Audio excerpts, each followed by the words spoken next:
12:30కి నేను ముగిస్తాను. ఒక నిమిషం ముందుగానే సందర్భంలో మనం దేవుని యొక్క వాక్యాన్ని పూర్వముగా ధ్యానం చేద్దాం. ప్రసంగి గ్రంథం 9వ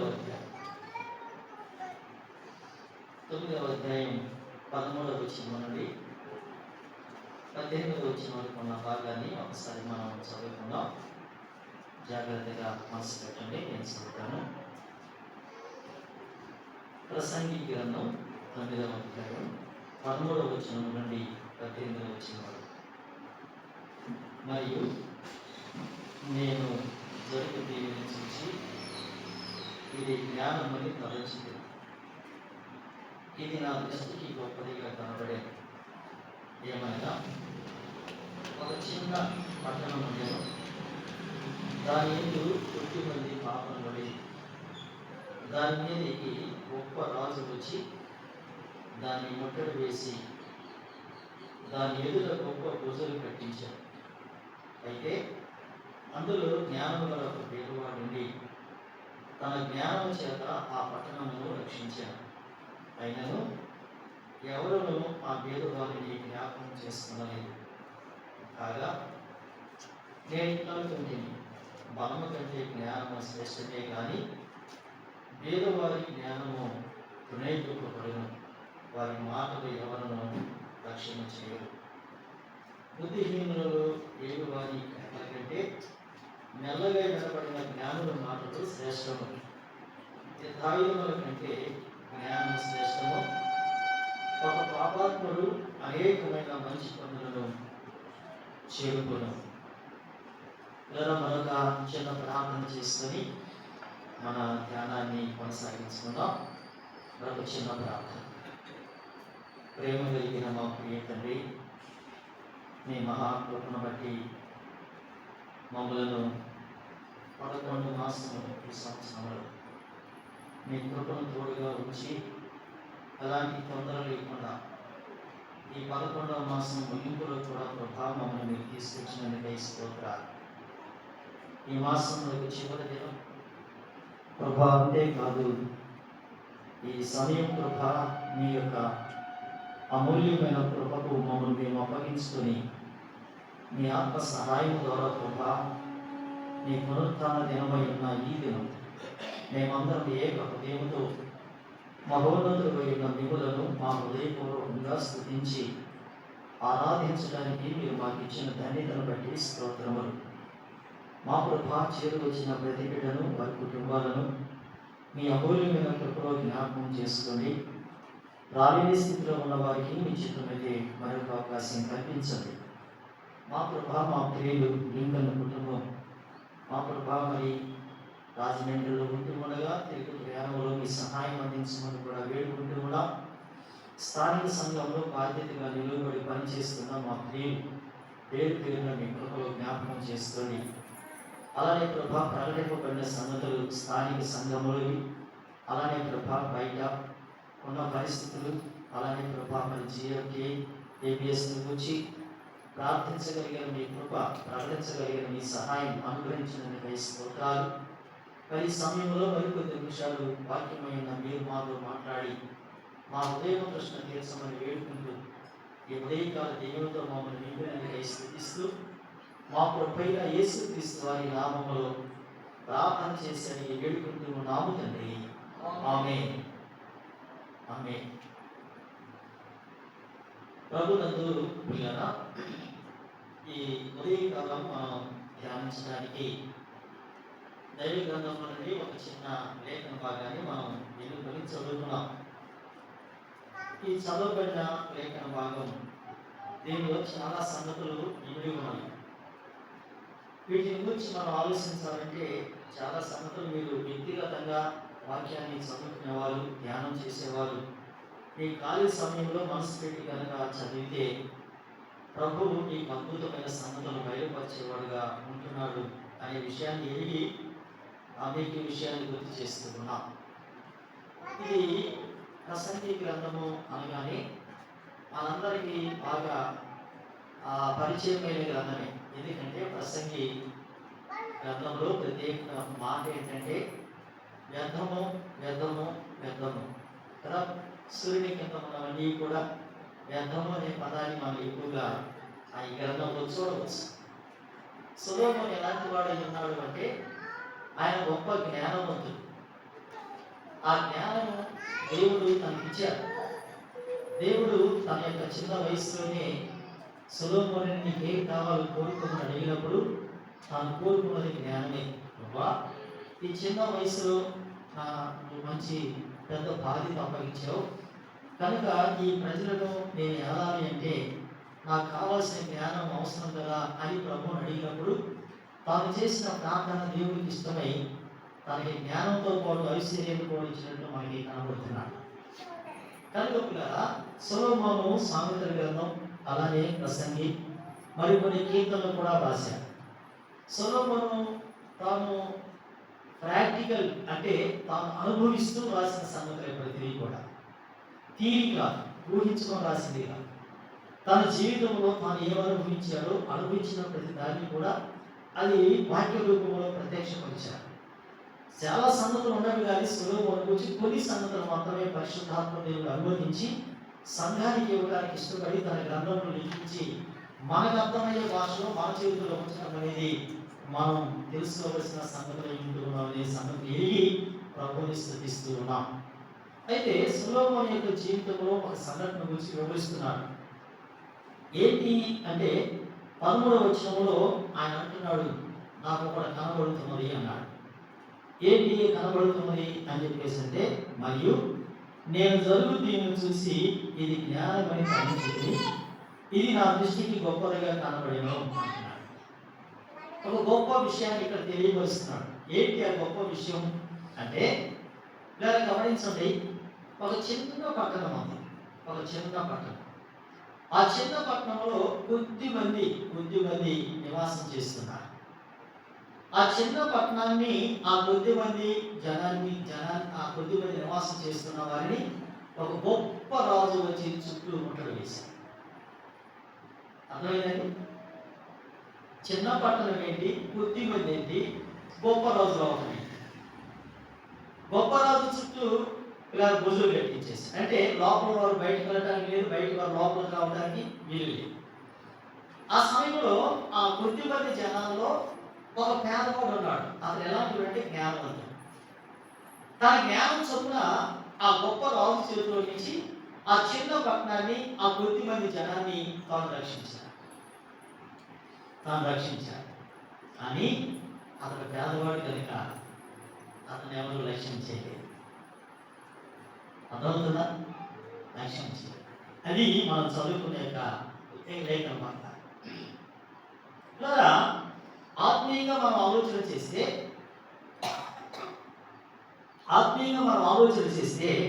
ఇక్కడ కొన్ని సంగతులు మనకు తేటగా అర్థమవుతున్నాం.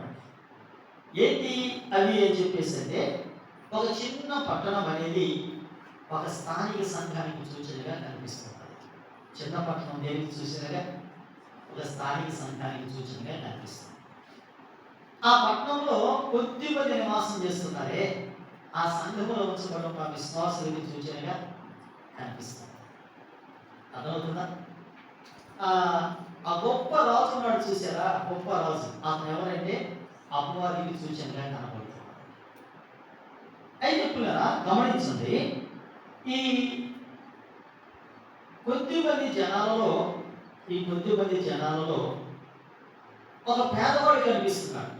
ఆయన ఎవరు అంటే మన ప్రభువైన యేసుక్రీస్తు.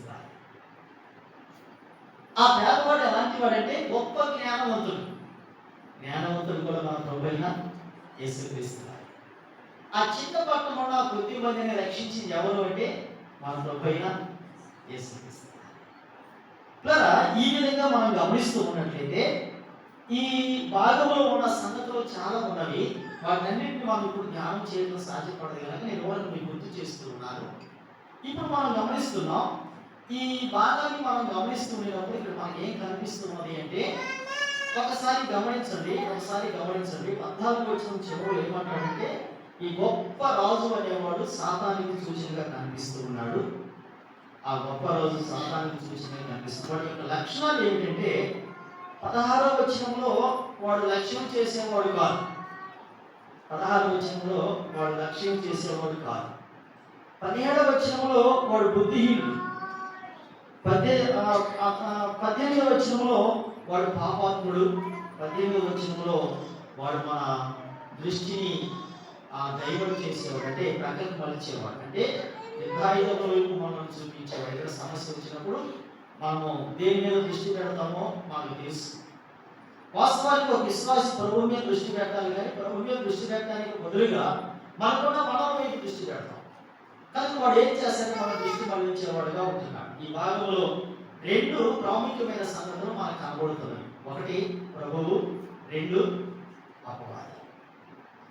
ఇలా ఈ సమయంలో మన క్లుప్త ధ్యానం ఏమిటి అని చెప్పేసి అంటే, ఒక చిన్న పట్టణం అనగా ఒక చిన్న సంఘానికి వచ్చిన అవగాహన ప్రతి విశ్వాసి ఉండాలండి. ఇది ముఖ్యమైనది. సంఘానికి వచ్చిన అవగాహన మనకు లేకపోతే పిల్లరా మన ప్రభుతో కలిసి కొనసాగడం ఈ లోకంలో సాధ్యపడదు. సంఘంకి దేవుడిచ్చిన ఆధిక్యతలు ఏంటంటే, భూమి మీద సంఘము అవును అంటే పరలోకం అవును అంటారు, భూమి మీద సంఘము కాదు అంటే పరలోకం కాదు అంటారు. అర్థమవుతుందా మీకు? కనుక సంఘానికి దేవుడు అంత గొప్ప ఆధిక్యతను ఇచ్చాడు, అంత అధికారాన్ని ఇచ్చాడు. కనుక ప్రతి విశ్వాసి కూడా సంఘాన్ని గురించిన పరిపూర్ణమైన అవగాహన కలిగి ఉండవలసిన వారు. సంఘాన్ని గురించిన అవగాహన అనే విషయానికి వచ్చేసరికి, సంఘాన్ని గురించిన అవగాహన అనేది మనకు ఉండవలసిన ఒక అవసరం ఉన్నది. కనుక ఆ సంఘాన్ని గురించిన కొన్ని విషయాలు మనం జాగ్రత్తగా తీసుకోవాలి. ఒకసారి తిమోతికి రాసిన మొదటి పత్రిక చూడండి.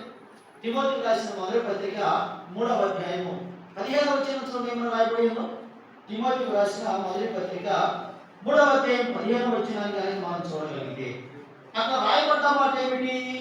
సంఘము ఎవరిది అంటే దేవుని సంఘము అన్నాడు. అర్థమవుతుందా? జీవము గల దేవుని సంఘము అన్నాడు. సంఘం ఎవరిది? దేవుడిది. ఇలా గమనించండి, సంఘము దేవుడిది అనే విషయాన్ని మనం ఎరిగినప్పుడు ఆ దేవుడి యొక్క సంఘాన్ని మనము ఎలాగూ గౌరవిస్తామో, ఆ సంఘాన్ని మనం ఎలాగూ పరిపాలించే విషయంలో ఎలాంటి భయం కలిగి ఉంటామో కారణం ఏమంటే సంఘము దేవుడిది అనే విషయాన్ని మనం ఎరిగినప్పుడు సంఘం పట్ల మనకు ప్రత్యేకమైన దృష్టి కలిగి ఆలోచన కలిగి ఉంటామనే విషయాన్ని మనం ఆ మాట ద్వారా తెలుసుకోవచ్చు. అంతేకాదు అపొస్తలుల కార్యాలు ఒకసారి చూడండి. 20వ అధ్యాయము 28వ వచనంలో ఏమంటాడు? తన స్వరక్తం నుంచి సంపాదించిన తన సంఘము అన్నాడు. ఈ సంఘము దేవుడిది. ఇలా గమనించండి, సంఘము దేవుడిది. సంఘము దేవుడిది అనడానికి ఆ సంఘము తనది అనడానికి ఆ పేరు రావడానికి గల కారణం ఏమిటంటే, ఆ సంఘం ఎవరిదంటే అది దేవుడి అనే మాట మనం ఎందుకు వినియోగిస్తున్నామంటే, ఆయన స్వయంగా తన రక్తము ద్వారా సంపాదించాడు ఆ సంఘాన్ని. ఇది మనుషులది కాదు, ఇది మనుషులది కాదు. ఇలా గమనించండి, బాలాజీ నగర్లో ఈ స్థానిక సంఘం ప్రారంభించిన దగ్గర నుంచి నేటి వరకు దీని చరిత్ర అంతా నాకు తెలుసు. ప్రారంభంలో నేను చాలా కాలం వచ్చాను. ఏ ఉద్దేశంతో ఇక్కడ ఈ సంఘం ఏర్పాటు చేయబడి ఉందో అనే విషయం ఎరిగిన వాడు. సంఘము పిల్లలు గమనించండి, అది దేవుడి యొక్క ఉద్దేశానికి అనుగుణంగా ఉండవలసిందే. ఎందుకంటే సంఘము అనేది పిల్లలు గమనించండి, ఆయన స్వయముగా తన రక్తము ద్వారా సంపాదించుకున్నాడు. అందుకన్నాడు తన సంఘము అన్నాడు. మనుషులు మన శాశ్వతం కాదు. ప్రభు వచ్చేంత వరకు సంఘం మాత్రం శాశ్వతం. ప్రారంభికులు ఉన్నారా? లేదు. కానీ సంఘం మాత్రం కొనసాగుతుంది. ఎంత గొప్ప భాగ్యం ఇది! ఇది దేవుని యొక్క మహాకృప. అంతే, ఇది ఆయన సాగించుకునేవాడు. ఈ సంఘము పిల్లల గమనించండి, ఎన్ని ఒడిదుడుకులు ఎదుర్కొందో తెలుస్తున్నాం. కొన్ని సందర్భాల్లో అసలు పూర్తిగా మూతపడిపోయింది అనుకున్నాం. కొన్ని సందర్భాల్లో అలాంటి ఆలోచన కలుగుతూ ఉన్న సందర్భం బయట మరలా కొనసాగుతున్న పరిస్థితిని దేవుడు చూపించాడు. అంటే దేవుడు ఎక్కడ 2 లేక 3 కూడి ఉంటారో వారి మధ్య నేను ఉంటానని వాగ్దానం చేసిన వాడు. సందర్భానుసారముగా ఒక్కొక్క సందర్భంలో ఒక్కొక్కరిని దేవుడు వాడుకుంటూ ఉంటాడు. రమేష్ అన్న ఆరాధనలో మాట్లాడుతుంటే నా హృదయంలో చాలా సంతోషం వేసింది. ఏంటో తెలుసా, ప్రారంభం ఆయన అనుకోండి, ఆరాధనలో మాట్లాడుతుంటే చాలా చక్కగా ప్రభువుని వర్ణించడానికి తన వంతులో ప్రభు తనకి ఇచ్చిన దాన్ని బట్టి దేవుని యొక్క ఆత్మ సహాయాన్ని బట్టి చక్కగా ఆరాధనలో మాట్లాడడానికి ప్రభు కృపను గురించి వారు ప్రారంభం నుంచి నాకు తెలిసిన వారి వరకు కారణం ఏంటంటే దేవుని యొక్క సంఘం, అది దేవుని యొక్క సంఘము. ఆ సంఘం అనేది తన స్వరక్తం నుంచి సంపాదించిన సంఘం. అది తన స్వరక్తం నుంచి సంపాదించిన సంఘము అని అంటూ అక్కడ అంటున్నాడు. ఆ సంఘ విషయంలో జాగ్రత్త కూడా చెబుతున్నాడు. ఆ సంఘ విషయంలో జాగ్రత్త కూడా చెబుతున్నాడు. అంతేకాకుండా గమనించండి, ఎఫెసీయులకు రాసిన పత్రిక మనం గమనిస్తుంటే మొదటి అధ్యాయం 22వ వచనంలో ఆ సంఘములకు శిరస్సు ఎవరంట? ఎవరండి? మనమందరం ఎరిగిన మాటలే. సంఘములకు శిరస్సు ఎవరు? ఎఫెసీ 1:22లో చెప్పబడుతున్న మాట, ప్రభువైన యేసుక్రీస్తు వారి సంఘానికి శిరస్సుగా ఆయన నియమించాడు. మనం ఎవరిని 5:30 చూసేప్పుడు గమనించండి. మనం ఎవరమంటే అవయవమైన బాబు అంటున్నాడండి. శిరస్సు ఉన్నది అని అంటే ఏముంది? ఇంకా కింద బాడీ ఉంది కదండి. బాడీ లేకుండా శిరస్సుకి ఏముంది? దానిలో చిన్న అంటే గమనించండి, యేసు ప్రభు రక్తంలో విమోచింపబడిన ప్రతి ఒక్కరు కూడా ఏమై ఉన్నారంటే ఆ సంఘములో ఆ యొక్క శరీరంలో అవిభాగంగా ఉంచబడి ఉంటున్నారు.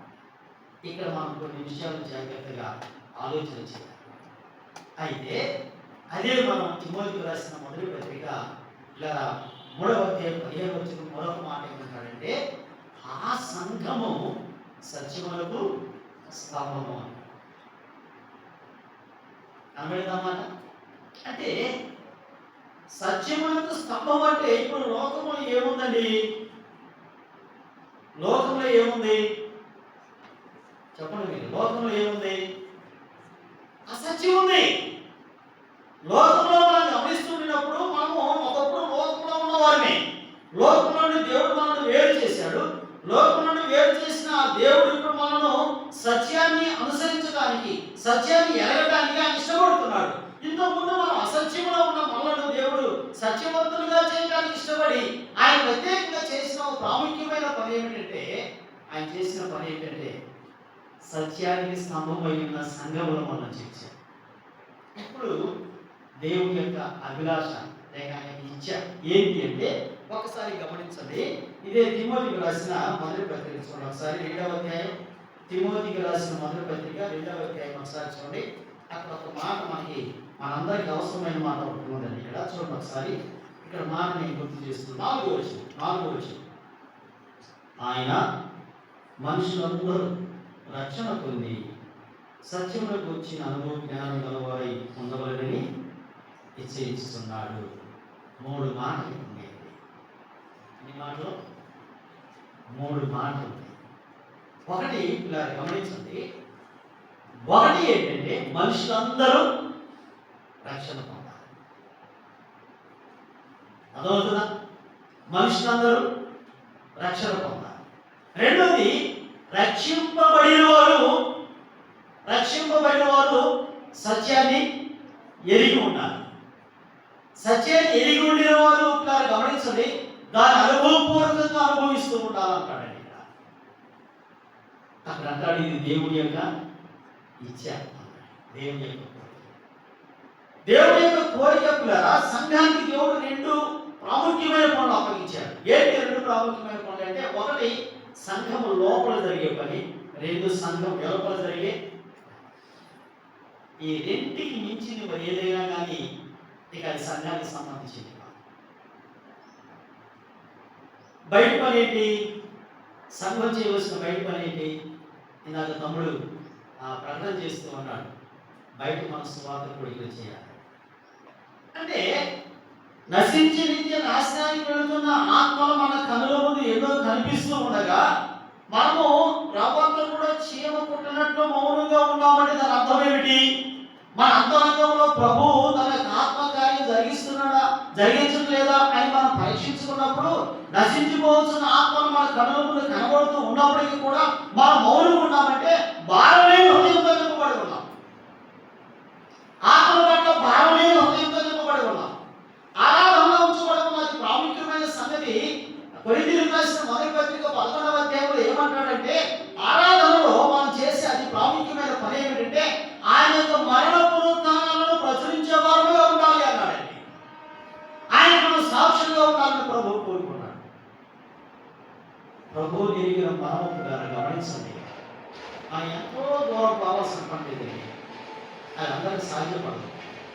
మా ఇంట్లో ఎంతమంది ఉన్నారు ప్రభువుని ఎరిగిన వారు? ఎవరి మనం పని చేస్తున్న స్థలంలో ఎంతమంది ఉన్నారు ప్రభువుని ఎరిగిన వారు? మన ఇంటి చుట్టూ ఎంతమంది ఉన్నారు? మా రక్త సంబంధులు ఎంతమంది ఉన్నారు? ఏమని వారి కోసం ఎప్పుడన్నా ప్రభా ఏంటయ్యా నన్ను రక్షించుకున్నావు, నా కుటుంబాన్ని రక్షించుకున్నావు, నా రక్త సంబంధులు ఏంటయ్యా, నా పరిస్థితి ఏంటయ్యా అని చెప్పి ఎప్పుడైనా ప్రార్థన చేయగలిగేవా? నేనేమంటానంటే కనీసం ఒక్కొక్కరు సంవత్సరానికి ఒక్కరన్నా ప్రభు దగ్గరికి నడిపిస్తే అర్థమైందండి. ఎలా ఉందో చెప్పండి. నీ వంతులు పనిచేస్తున్నాను. సంఘము జీవము గలది అంటే, జీవము గల దేవుని సంఘం అంటే జీవమున్న ప్రతిదీ కూడా మౌనంగా ఉండదండి. అర్థమవుతుందా? మౌనంగా ఉండదు. నేనుంటున్న ఏమో పనిలో చర్చి ఉందండి. కాయకి రెట్ట వేసిందండి. కాయకి రెట్ట వేసింది. కాయకి రెట్టలో ఒక 50 విత్తనం ఉందండి. అర్థమైనా? 50 విత్తనం ఉంది. అది మొలకెత్తింది. మొలకెత్తి అది ఏమైందో తెలుసా? మొలకెత్తి అది ఏమైందండి, ఈరోజు నేను ఇట్లా పట్టుకుంటే నాకు ఇది చేతులు గలం. అది ఎంత మారైంది? కాయకి రెట్టాక అది విత్తనం కాదా? ఏమండి, ఈరోజు నేను ఇలా దాన్ని వాటేసుకున్నాను అనుకోండి, నా చేతులు రెండిట్లు అందం అయిందా అంటే ఆ మాలు ఎంత అయింది? అంత పెద్దది. నా కళ్ళ ముందు జరిగింది అది. అంటే ఆ విత్తనంలో ఏముంది? ఆ విత్తనంలో ఏముంది? జీవం ఉంది. ఆ విత్తనంలో జీవం ఉంది. ఎందుకంటే జీవం ఉన్న విత్తనం మౌనంగా ఉండదు. ఒకవేళ అది నేలలో వేయబడ్డప్పటికీ కూడా దాన్ని ఏమవుతుందంటే అటుపాకి ఇటుపాకి ఇటుపాకి అటుపాకి ఒకవేళ 2 రోజులు రావాల్సిన మొక్క లేక 3 రోజులు రావాల్సిన మొక్క వారానికైనా జీవం ఏమైంది బయటికి మొత్తం మొక్కగానే వస్తుంది. మనలో జీవం ఉన్నదంతానికి రుజువు గాలి గమనించండి. మా ముందుకి చెప్తున్నామా? సంఘానికి అది ప్రాముఖ్యమైన పని. సంఘం యొక్క పని ఏమిటి? ఆత్మరక్షణ. ప్రభు దగ్గరికి ఆత్మను నడిపించాలి. వారు ఏ విధంగా ప్రభు దగ్గరికి నడిపించాలి? దైవ గ్రంథంలో మనం పిల్లలు గమనించండి. బర్నబాను గురించి మనం ఆలోచన చేస్తే బర్నబా ఏం చేశాడండి? అంత మాత్రమే కాదు పిల్లలు గమనించండి. తబిరాని చనిపోయినప్పుడు ఎవరు ఏడుస్తున్నారు? ఆలోచన చేయండి. సంఘమంతా పిల్లలు గమనించడం బాధపడుతుంది. దేవుని యొక్క పరిచర్య అనేది ఎంత ఉన్నతమైందో ఆ పరిచర్యలో నీ వంతుగా నా వంతుగా మన వంతు మనం ఏం చేస్తున్నాం అనేది ఒకసారి పరీక్షించుకోవాలి. ప్రభుని గురించి చెప్పగలుగుతున్నామా? ప్రభుని గురించి నువ్వు ఎరిగిన సంగతులు చెప్పగలుగుతున్నావా? ప్రభుని గురించి నువ్వు ఎరిగిన సంగతులు, ప్రభు నీకు ఏం చేశాడో, ప్రభువును నువ్వు ఎందుకు నమ్ముకున్నావో, ప్రభువును నమ్ముకుంటావు గల కారణం ఏంటో, ప్రభువును నమ్ముకున్న నీవు ఎలా కొనసాగుతున్నావో, నీ జీవిత కొనసాగింపులో ఏమేమి ప్రభు చేశాడో ఈ విషయాలు ఎవరికైనా చెప్పగలుగుతున్నావా? ప్రభు చెప్పిన మాట చివరి మాట ఏంటో తెలుసు? పరలోకానికి వెళ్తా నాకు సాక్షిగా ఉన్నాడు. ఇస్తున్నావా సాక్ష్యం ఇస్తున్నావా? గమనించి దేవుని యొక్క వాక్యాన్ని నెరవేర్చాలి. ప్రభు యొక్క ఉద్దేశం ఏమిటంటే మనుషులందరూ రక్షణ పొందాలి. ఒకరు కాదు, ఇద్దరు కాదు. నేను రక్షింపబడ్డాను అంటే గమనించలేదు. నా ఇంట్లో నేను రక్షింపబడ్డాను అంటే నా ఇంటిని గురించిన సమాధానం ప్రభువుకి చెప్పాలి. నేను రక్షింపబడ్డానంటే నా రక్త సంబంధం గురించిన సమాధానం నేను ప్రభువుకి చెప్పుకోవాలి. నేను రక్షింపబడ్డాను అంటే గమనించలే. నేను పనిచేసే స్థలంలో నా చుట్టూ ఉన్న వారితో నేను ప్రభువుకి లెక్క చెప్పాలి. కనుక సాక్ష్యం చాలా ప్రాముఖ్యం.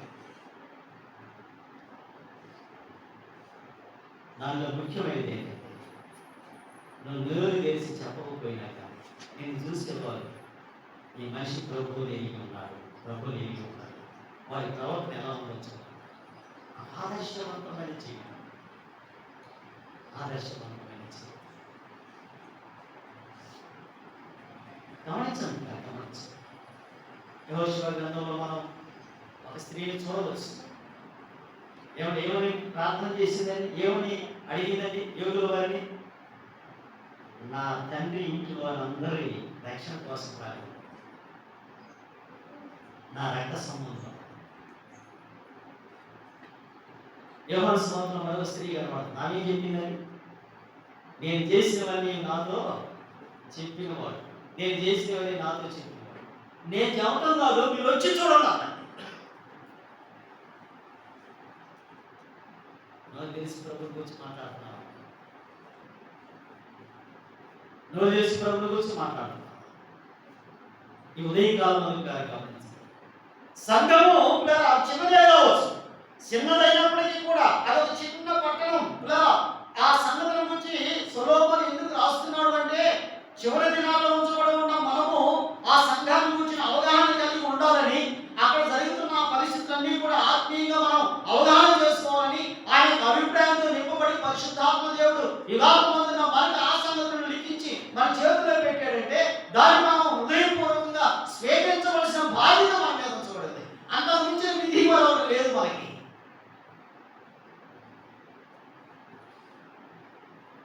సంఘం యొక్క బయట పని విషయంలో నీ వంతుగా నేను చేస్తాను. ఎవరికైనా చెప్పి ఈ సంవత్సరం నడిపించారు. సంవత్సరం కన్నా మనకి ఒక్క మాసమే, ఈ మాసానికి చివరి 31 రోజులు ఉంటాయి. ఇక ఒక ఆఫీస్కొని ఇది 31 రోజు, అంతేనా? అంటే మళ్ళీ మనం ఎక్కడికి వెళ్తాం? నూతన సంవత్సరం.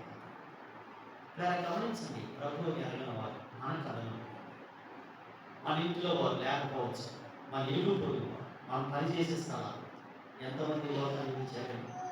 మనకంటే చిన్నవారు, మన తోటి వయసు, మనకంటే పెద్దవారు, ప్రభువుని అడగకుండా ఎంతమంది ఇచ్చారండి ఈ లోకాన్ని. వారు ఎక్కడికి వెళ్ళినట్లు? నేను చూస్తా ఆ పాతాళానికి అప్పగించావంటే నేను ఉదయం ఎలా చెల్లించకుండా కదిలించుకోవడం ఎలా ఉన్నదండి. ఒకసారి ఆలోచించి కనీసం జనవరి నెలలో 31వ తారీఖు లాస్ట్ 24, 31 అంతేనా, 25లో మనం ప్రవేశిస్తున్న సందర్భంగా నువ్వేమని ప్రభు దగ్గర చెప్పిన గుర్తుందా? ఆ మాట ప్రకారం నువ్వు చేసావా? ఒకసారి ఆలోచించి. ఇక్కడ చెబుతున్న మాట ఏంటంటే, దేవుని యొక్క ఇచ్చ ఏంటంటే మనుషులందరూ రక్షణ. ఇచ్చే కోరిక. సంఘానికి అప్పగించిన పని ఇది. మీరు సర్వలోకానికి వెళ్ళి సర్వశక్తికి సువార్తను ప్రకటించమంటున్నాడు. రెండో మాట ఇక్కడ ఏమంటున్నారు? ఎవరైతే రక్షింపబడ్డారో, ఇది లోపల పని, ఇది నీ పని, నా పని. ఈ రెండు పనులు అయ్యే, కానీ ఇది ముందు మనం ఎరగాలి. ఎవరైతే లోపల చేర్చబడ్డారు అంటే సంఘంలో చేర్చబడ్డారు, సంఘంలో చేర్చబడిన వారందరూ కూడా ఎలా ఉండాలండి? ఇక్కడ అంటున్న మాట ఏంటి? 2:4 తిమోతికి రాసిన మొదటి పత్రిక 2:4 ఏమో రాయబడిందండి?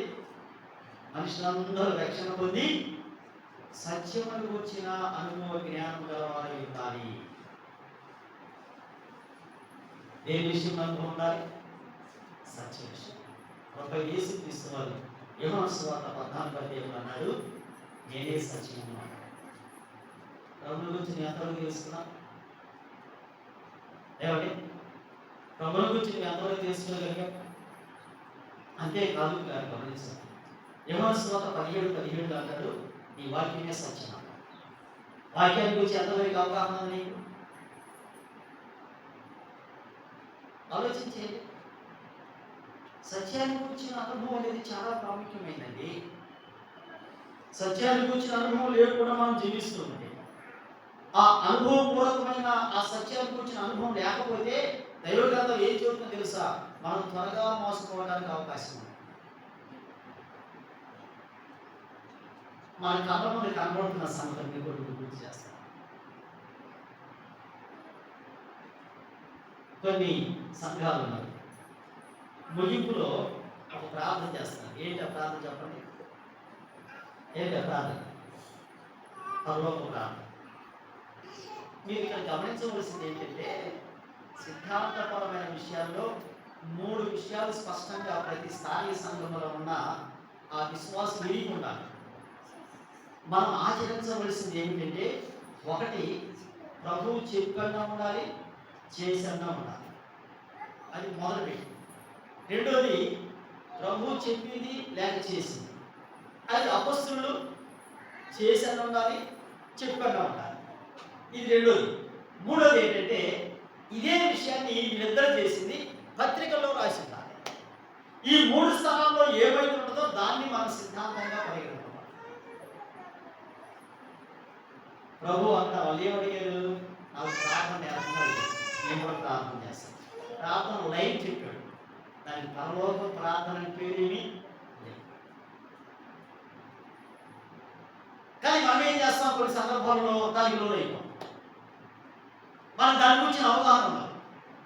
రెండోది యోహాను సువార్త 13వ అధ్యాయం. యేసు ప్రభు ఏం చేశాడు? శిష్యులు కాలు కడిగాడు. దేనికి అడిగాడు ఆయన? ఈరోజు ఒక సహవాసం ఉంది. వాళ్ళు శనివారం ఆరాధన చేసేవారు.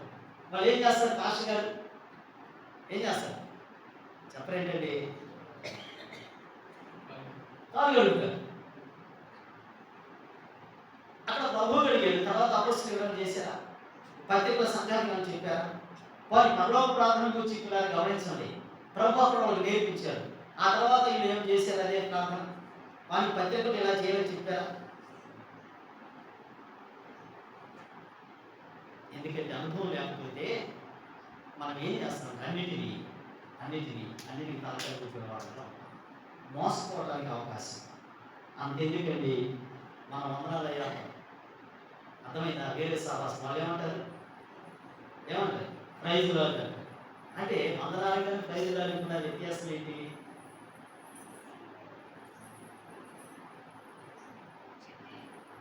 బాగున్నావమ్మా అని అన్నట్టు ఏమంటారు? అన్నాను బాగున్నావా అని అంటారు. అంతేనా? అవునా కదా? అంతేనా? మనం బాగున్నామంటే దేవుడికి స్తోత్రం అంటే అర్థం ఏంటి? నాకు సమాధానం కాదు. కొన్ని పదాలు అర్థం కాకుండా వాడుతూ ఉంటారు క్రైస్తవులు. అలవాటు మరొకరు ఏమంటారు? మరణాత అంటే దాని అర్థం ఏంటి? ఆ పదాలకి? ప్రభు నువ్వు అర్థం కాకుండా లేని పదాలతో అర్థం కాకుండా లేని వ్యవహారాలన్నీ మన కళ్ళ ముందు దైవ సంబంధం జరుగుతూ ఉంటే వాటికి మనం ఏం చేస్తాం? చేతులు పెట్టుకొని చూస్తాం. ఖండించడానికి మనకు తెలియదు. ఎందుకు తెలియదంటే వాక్యానికి వచ్చిన సత్యం మనకు తెలియదు. వాక్యానికి వచ్చిన అనుభవం మనకు లేకపోవాలి. అందుకని ఏమంటాడంటే నువ్వు రక్షింపబడ్డావా? రక్షింపబడిన ప్రతి విశ్వాసికి ఉండవలసిన ప్రాముఖ్యమైన లక్షణం ఏమిటంటే, సత్యాన్ని గురించిన అనుభవ జ్ఞానంతో మనం నింపబడుతుండాలి. సత్యాన్ని గురించిన అనుభవ జ్ఞానం కనుక మనకు లేకపోతే అదవుతుందా? మనం మనల్ని మోసం చేయడం చాలా ఈజీ. ఈ లోక మోసం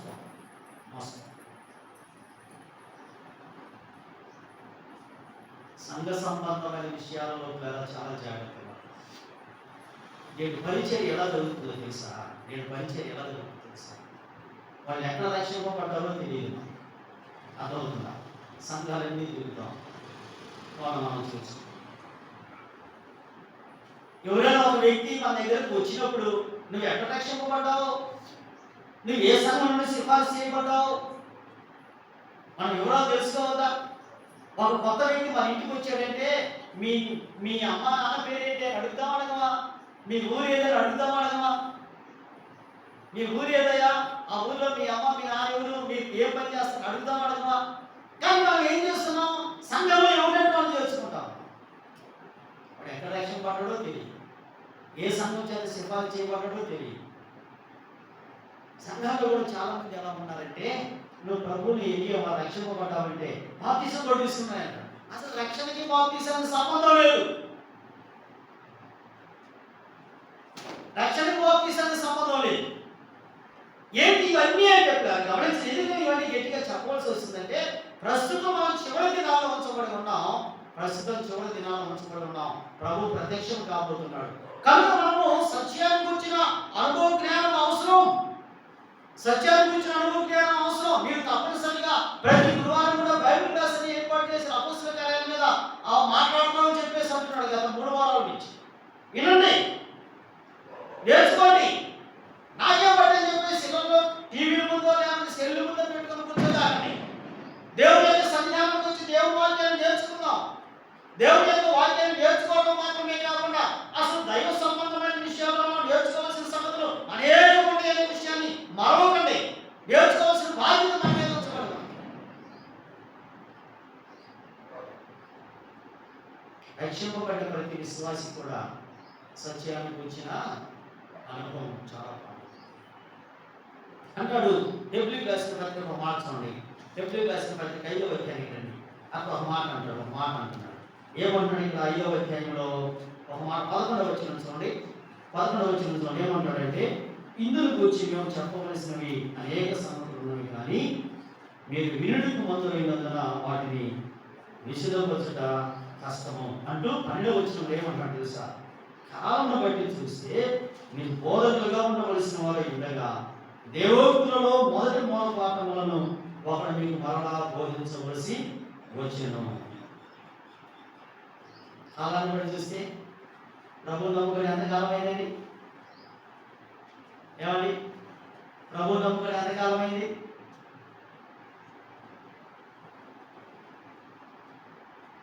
కొన్ని సంఘాలు నేర్పినారు. గమనించారు. ఎప్పుడు ఏ పాట పాడాలో తెలియదు. మీరు గమనించారా? ఆరాధనలో మొదటగా మనం చక్కగా మన లైన్ ఎలా ఉందో చూసారుగా, గమనించారా? కొన్ని సంఘాలు అక్కడ ఉండదు ఆ లైన్లో. ఎప్పుడు ఏ పాట పాడాలో తెలియదు, సందర్భం తెలియదు. కానీ మనం ఏం చేస్తామంటే వాటిని ఏకీభవిస్తాం. కారణం ఏంటి? తెలియక. కాలాన్ని బట్టి చూస్తే మనం ఎలా ఉండాలంటే దాన్ని గమనించండి. ప్రభువుని నమ్ముకొని ఎన్ని సంవత్సరాలు అయిందండి? ఇప్పుడు ప్రభువుని నమ్ముకున్న వ్యక్తి 10 సంవత్సరాలు ఉంటుంది. 10 సంవత్సరాలు బాలుడు కానీ బాలిక ఎలా ఉంటారు చెప్పండి? ఏమంటారు? ఎలా ఉంటారు? చెప్పలేదండి. ఏంటంటే మన పిల్లలు అందరి పిల్లలు ఉంటారు కదా. 10 సంవత్సరాల బాబు ఎలా ఉంటాడు? ఆత్మీయంగా నువ్వు ప్రభువులో పుట్టిన తర్వాత 10 సంవత్సరాలు అయిందంటే ఏ ఎనగంటలో మౌనంగా ఉన్నామంటే అర్థం ఏంటండి? ఏమి ఎదిగినట్టు సరే ఆలోచించి. బాధ లేదా నీకు? చింత లేదా?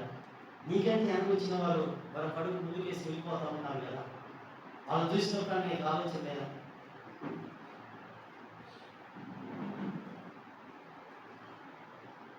ఇప్పుడున్న పరిస్థితులు చాలా వేగంగా పరిగెడతాం. ఇప్పుడున్న కాలంలో అంటే ఇప్పుడున్న కాలం అంటే 2022 ముందు పుట్టిన వారు, 2022 ముందు పుట్టిన వారు 2022 తర్వాత పుట్టిన వారితో పోటీ పడడానికి సాధ్యమయ్యే కనుక. అర్థమవుతుందా? అంటే ఇప్పుడున్న వాళ్ళ దగ్గర ఏముంది చెప్పండి? ఏముందంటే టెక్నాలజీ ఉంది వాళ్ళ దగ్గర. మా వల్ల కాదు, ఇదంతా వినియోగించాలి. ఎంత చక్కగా వాళ్ళు ఎంత జ్ఞానవంతులుగా కనబడుతున్నారు, ఎంత జ్ఞానవంతులుగా.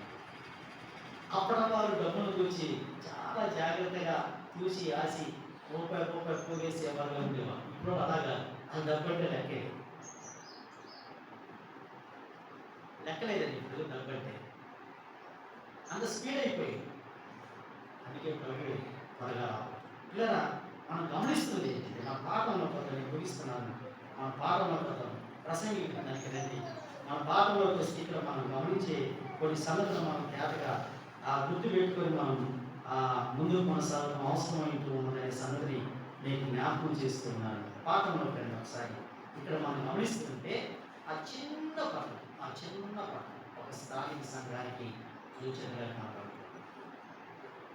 దానికి దేవుడిచ్చిన అభయం ఏంటో తెలుసా? దేవుడిచ్చిన అభయం ఏంటంటే చిన్నమంద భయపడాలి. అది దేవుని యొక్క వార్త. భయపడాల్సిన అవసరమే ప్రభు తన యొక్క మహా కృప కలిగిన కార్యాన్ని జరిగించడానికి ఇష్టపడుతుంది. కనుక ఆ చిన్న మంద పట్ల దేవునికి ఒక ప్రత్యేకమైన శ్రద్ధ ఉంది. ఆ విషయాన్ని మనం మర్చిపోతాం. మన పట్ల దేవుడికి ఉన్న కోరిక ఒకటి. అయితే ఇక్కడ మనం చేయవలసిన పనులు రెండు ఉంది. చివరికి మనం ఏంటంటే, ఒకటి లోపల పని, రెండు బయట. లోపల పని ఏంటంటే ప్రభు ఎరిగిన వారిని మనం వారి సత్యంలో పెంచుకోవాలి. బయట పని ఏంటంటే నశించి నిత్య నాశనానికి ఇవ్వబడుతున్న ఆత్మ విషయంలో హృదయంతో సువార్తను ప్రకటించాలి. సువార్త ప్రకటించడానికి ఇంతకుముందులాగా మనం మీటింగ్స్ ఏర్పాటు చేయడం సాధ్యపడలేదు. కనుక మనం ఎలా ఉండాలంటే పిల్లరా, చాలా చాలా మనకి ఎవరైతే సహోదరులు ఉన్నారో వారి దగ్గరికే వెళ్ళి వారితో ఆ ఇళ్ళ పక్కన వారి ఇంట్లో వారికి సువార్త అందించగలిగిన పరిస్థితి కల్పించుకోవడం మనకి ఎంతో శ్రేష్టం. ఇంతకుముందులాగా చేయడానికి పరిస్థితులు మనకు అనుకూలంగా లేవు. కనుక ఆ విషయాన్ని మీరు గమనించాలి. ఇక్కడ నేను మీకు గుర్తు చేసేది ఏంటంటే, ఆ చిన్న పట్టణం దాంట్లో కొద్ది మంది జనం, చిన్న పట్టణం, కొద్ది మంది జనం, గొప్ప రాజుకి అవసరం. అంటే మీరు ఎంత బలవంతులో శత్రువులు బాగా ఎవరు ఆ శత్రువు కనుక వాడు ఇప్పుడు కూడా కాసుకొని ఉంటాడు. అదే పడాల్సిన అవసరం లేదు. ప్రభువు తన కార్యాలు జరిగించడానికి ఇష్టపడుతుంది. కనుక ఒక చిన్న చిన్న చిన్న పట్టణంలో ఉంచబడి మాకు చిన్న మందమ ప్రభు చిన్న మంద భయపడితే ఆయన పంపిస్తారు. కనుక గతించిపోయిన కాలాన్ని అక్కడ ఉంచుదాం.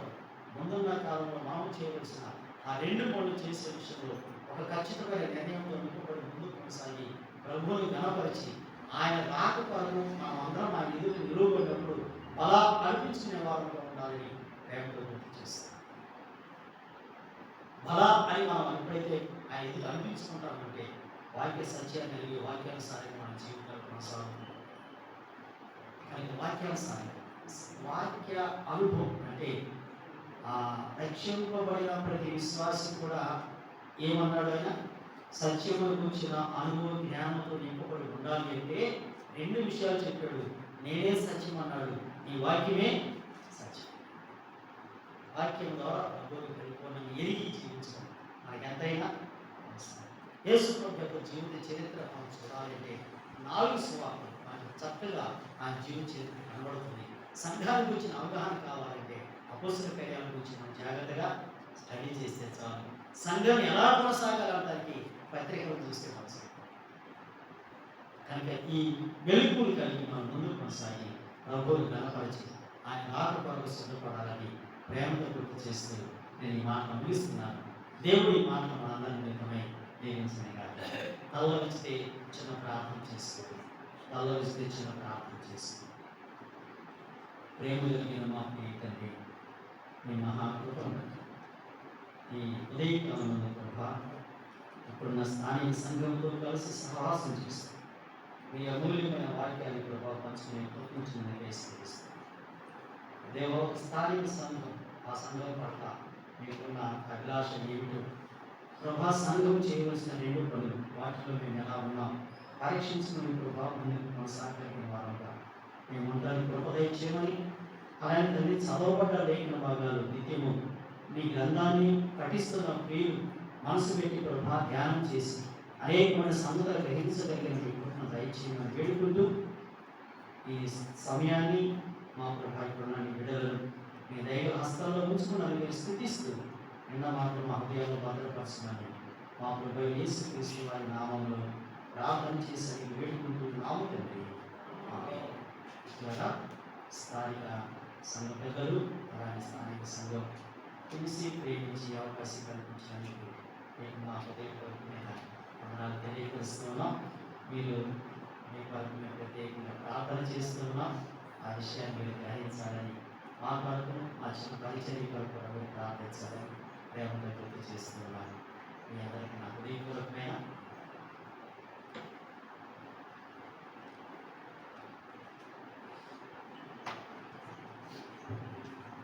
వాక్యం అందించిన సురేశానికి సంబంధించిన తెలుస్తున్నాం. అయితే జిఎఫ్పి కానీ ఏబిఎస్పి కానీ ఎవరైనా ఇవ్వదలిస్తే కలిస్తే సంప్రదిద్దాం. చిన్న అమౌంట్ కూడా ఎవరైనా చేయొచ్చు. ప్రేయర్ చేద్దాం. జిఎఫ్ఏకి అందరికీ అందిద్దాం. అందరికీ వందనాలు. కూడి సెలవు.